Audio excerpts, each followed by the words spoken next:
La adrenalina regula el estrés. La acetilcolina regula la relajación. La melatonina regula el sueño. La dopamina regula el placer. Y la serotonina regula la felicidad. ¿Podemos ser felices siempre? ¿Puede una persona con depresión poder llegar a ser feliz si inhibimos los recaptadores selectivos de serotonina aumentando la concentración de esta? Es una posibilidad, por lo cual os invito a que conozcáis el fármaco del escitalopram, el hermano enantiómero del citalopram.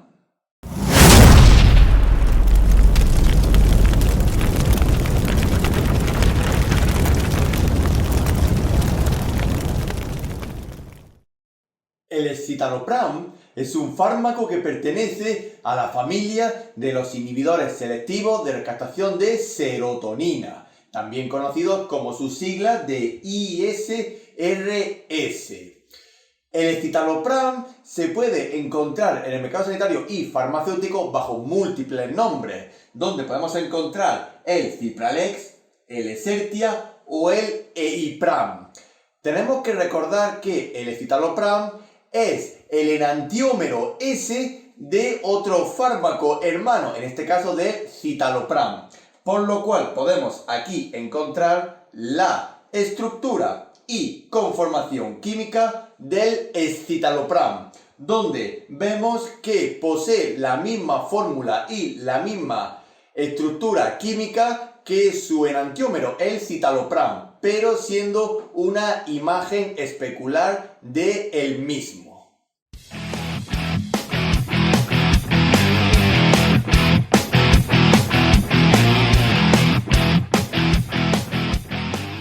Sabiendo que el propio citalopram es un inhibidor selectivo de recaptación de serotonina, es decir, que se utilizaba para el tratamiento de ciertas afecciones psicológicas y psiquiátricas como la depresión o las fobias, así como la ansiedad, su enantiómero, el escitalopram, tiene las mismas funciones y el mismo uso terapéutico.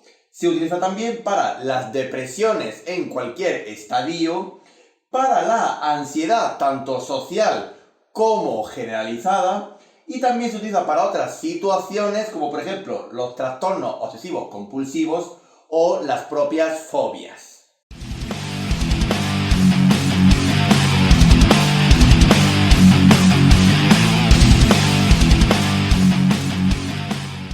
El escitalopram, al igual que su hermano enantiómero, el citalopram, está totalmente contraindicado en la propia alergia a la molécula y compuesto químico, así como también no debemos de utilizarlos en ciertas patologías que cursen con un alargamiento del intervalo QT cardíaco, y tampoco se debe de administrar el escitalopram, es decir, un ISRS, a la vez que con un IMAO, con los inhibidores de la enzima monoaminoxidasa. Y tampoco deberemos de utilizar el escitalopram en las epilepsias.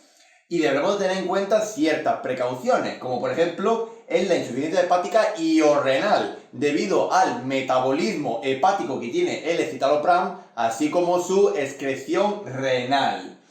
Mucho cuidado en el glaucoma y también de nuevo en la epilepsia. Siempre valoraremos el uso del escitalopram y otros ISRS en pacientes que tengan antecedentes o que presenten episodios convulsivos. Mucho cuidado en pediatría, ya que es un fármaco que no tiene una evidencia científica de su uso en poblaciones jóvenes, por lo cual habrá que tener cuidado. Así como también en poblaciones mayores en geriatría, tenemos que tener especial cautela porque el escitalopram puede alargar el intervalo QT cardíaco, lo cual nos puede llevar a una aparición de arritmias, es decir, a una arritmogenia, así como también en cardiopatías que puedan predisponer a un alargamiento del intervalo QT.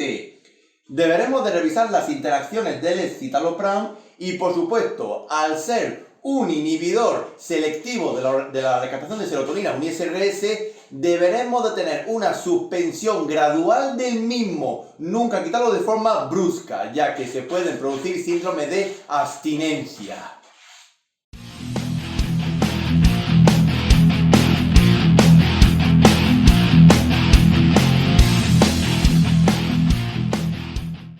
El mecanismo de acción del escitalopram es el mismo que el de su hermano enantiómero, el citalopram. Ambos son inhibidores selectivos de los receptores recaptadores de serotonina. Quiere decir, al inhibir estos receptores recaptadores, se consigue aumentar los niveles de serotonina en el canal sináptico. Pero hay una diferencia entre ambos, y es que el escitalopram es mucho más débil que su hermano enantiómero, especialmente 100 veces tiene un potencial menor que el propio citalopram.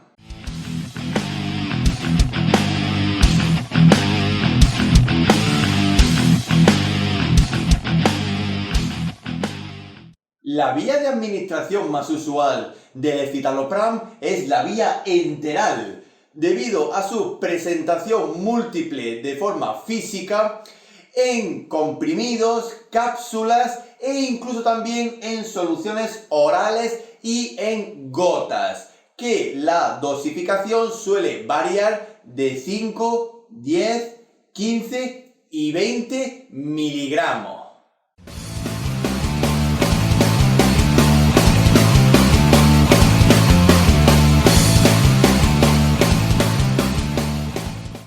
La posología más habitual del escitalopram suele ser muy simple y estandarizada, siempre teniendo en cuenta el tope máximo de dosificación que podemos dar del escitalopram, siendo este tope 20 miligramos, no pasar de ahí al día.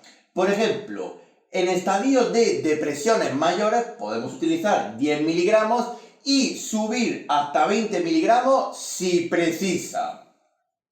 En situaciones de angustia y de fobia podemos utilizar 5 miligramos y a la semana 7 días subir a 10 miligramos diarios si precisa. Si nos vamos a la propia ansiedad, tanto social como generalizada, utilizaríamos de 5 a 10 miligramos diarios, subiendo hasta 20 miligramos si precisase.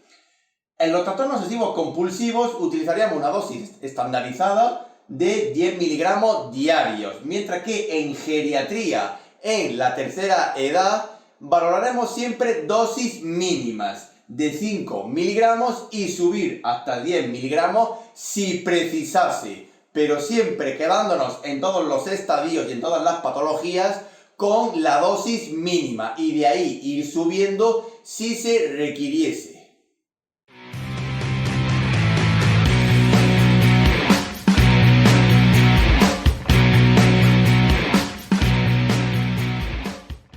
Dentro de la compatibilidad e incompatibilidad del escitalopram con el resto de la farmacología, deberemos de hacer una revisión bibliográfica de qué fármacos pueden combinarse o en terapia ENI con el escitalopram. Pero especialmente tenemos que tener en cuenta las interacciones que tiene el escitalopram con otros fármacos de otras patologías. Por ejemplo, puede haber una potenciación de los efectos de otras sustancias si se administran junto con el escitalopram, como por ejemplo del litio, aumentar la toxicidad de los anticoagulantes de tipo orales, el sintrón, la warfarina, y del triptófano, así como también un aumento de adversidad si se administra a la vez con ciertos productos herbolarios, como por ejemplo la hierba de San Juan.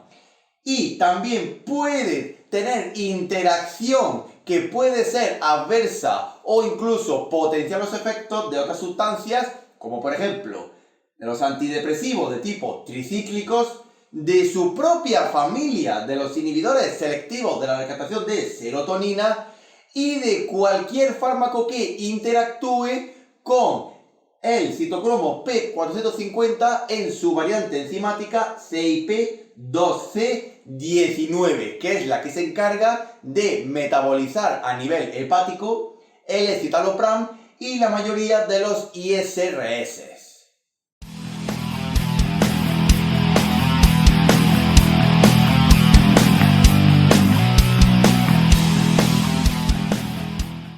Al igual que su hermano enantiómero, el citalopram presenta mucha adversidad durante el inicio del tratamiento y esos efectos adversos irán disminuyendo poco a poco conforme el organismo se va acostumbrando al consumo habitual de escitalopram.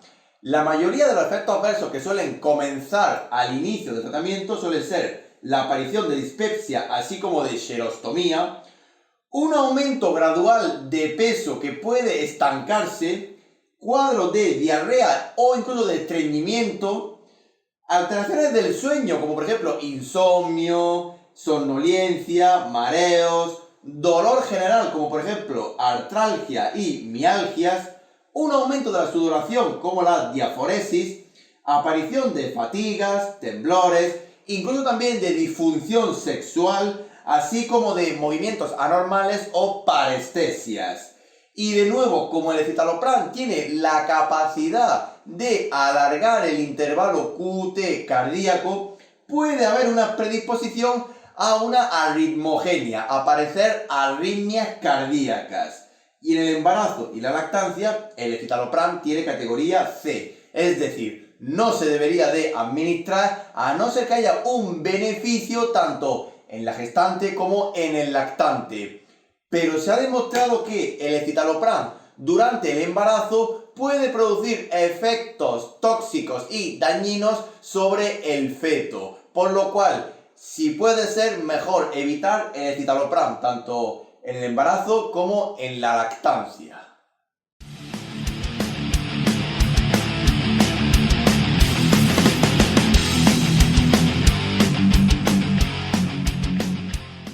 Finalmente nos queda decir unas cuantas cuestiones sobre el escitalopram muy importantes.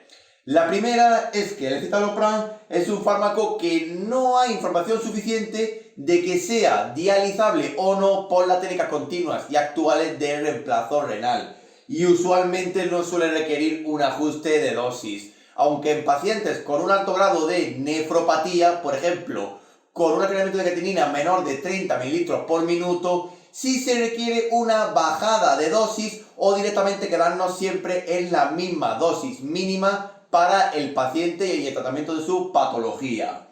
Por supuesto, el escitalopram, al ser un inhibidor selectivo de la recaptación de serotonina, puede afectar a ciertas funciones del sistema nervioso, por lo cual, mucho cuidado en situaciones donde haya que prestar una especial atención, por ejemplo, en trabajos forzados, cuando haya que manejar maquinaria pesada, que hay que estar muy al loro. Por supuesto, evitar conducir, ya que puede haber riesgo de que aparezca algún efecto adverso, como por ejemplo somnolencia o incluso que aparezca dispepsia o fatiga, que pueda derivar en un accidente automovilístico.